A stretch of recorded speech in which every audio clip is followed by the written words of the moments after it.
তিনবার জাগাইলাম মামা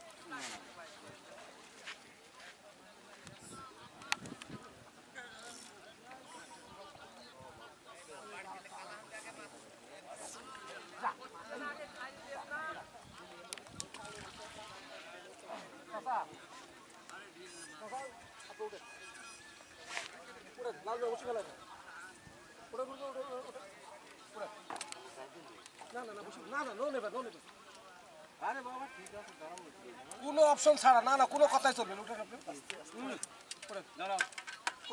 আরে বাবা দাঁড়াও আমি কারো কথা শুনতে রাজি নই আমি কারো কথা শুনতে রাজি নই ঠিক আছে মাছ হবিল সিদ্ধান্ত এক কথা আপনি চললাম